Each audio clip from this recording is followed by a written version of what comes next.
kakulit ay meron na naman akong napanood sa TikTok na sobrang na naman akong napapamangha. Dahil gamit nga lang ang dalawang baterya, baso at tubig ay nakagawa na siya ng tornado. Huh? Totoo kaya yun mga kakulit? Masubukan nga, tara let's go! Kaya naman ngayong araw na ito dahil gusto ko ngang malaman kung totoo nga ba talaga yung napanood ko na yun, ay kumuha na nga ako ng isang baso at dumiretso na rin ako sa aming kusina para kumuha ng tubig. At nang makakuha na nga ako ng tubig ay isinalin ko na rin ito dito sa aking baso na kinuha. At syempre mga kakulit ay sobra akong excited dito sa gagawin ko na ito. Dahil hindi naman natin malalaman kung hindi natin susubukan. Charot! So yan mga kakulit at kung makikita nyo, meron dito na umiilaw. So ibig sabihin nito, gumagana yung kanyang battery. Kaya kapag tinanggal natin yung battery, yan, nawala yung kanyang ilaw. So ibig sabihin, gumagana itong battery. Kaya naman ngayon, ito ang kukunin natin. At ito ang gagamitin natin. Kaya naman, para malaman ko kung totoo nga ba talaga yung napanood ko na yun, ay kinuha ko na agad itong baterya ng aming videoke. At ito ang aking gagamitin para makagawa ng tornado. Tornado na kagaya ng pagpapaikot mo sa buhay ko. Charot! Hindi gayon. Charot! So, mga kakulit at meron nga ako ditong baso na may laman tubig at meron din nga ako ditong battery na ever ready na kitang mahalin. Charot! So ngayon nga pala mga kakulit, dun nga pala sa napanood ko na yun sa TikTok ay sobra akong nababangha na kung totoo nga ba yun or hindi. Nagamit lang daw ang dalawang battery na ganito at baso na may tubig ay makakagawa ka na daw ng tornado. Hala, totoo kaya yun mga kakulit? So dahil hindi nga ako mga kakulit makapaniwala dun sa napanood ko na yun sa TikTok, kaya naman ngayong araw na ito ay susubukan ko. Hindi naman siguro masama mga kakulit kung susubukan ko din siya kung totoo nga ba talaga yung napanood ko na yun sa TikTok ko.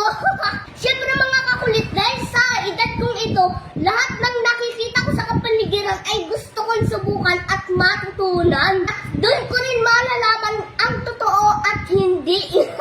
At ngayon mga kakulit ay ipapakita ko sa inyo kung totoo nga ba talaga yung napanood ko na yun. Kaya naman ano pang hinihintay natin mga kakulit, at dahil meron na nga ako ditong baso na may laman tubig tsaka dalawang battery, at ito nga ang battery na ito mga kakulit ay kinuha ko pa dun sa aming videoke. So ngayon mga kakulit ay susubukan ko na. Ganito lang kasi yung napanood ko eh. Itututok ko lang daw itong battery pa ganyan, tapos maya bigla na daw magto-tornado. Yan. Totoo kaya yun?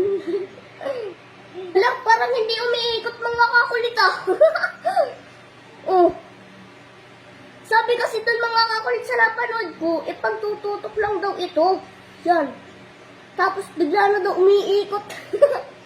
Mga kakulit, balik na dito sa kong battery ha. Kaya naman susubukan na natin positive at negative. Yan. Loh, parang hindi pa rin umiikot ah.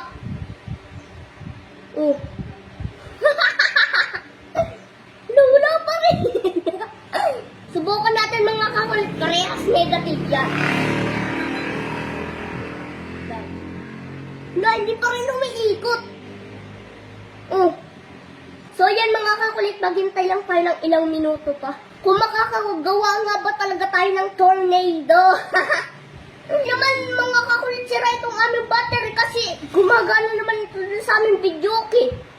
Pero ba't ba't ganun? Di pa rin siya umiikot. Scam yata yung napanood ko din ng mga kakulit. So try natin mga kakulit, baba ko dito sa baba. Baka sakaling mag-tornado na. No, parang wala pa rin.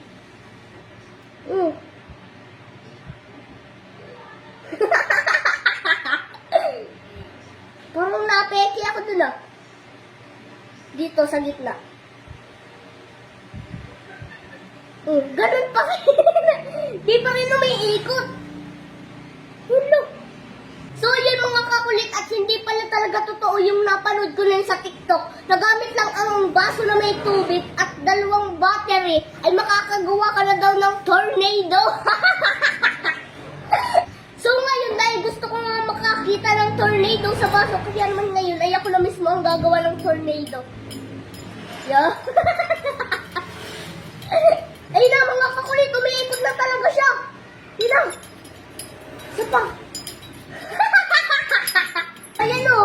ulit oh. Wow! Ang galing! Tornado na siya! Oh! So hindi pala mga kakulit, dalawang batter ang makakagawa ng tornado sa baso, kundi kutsara lang.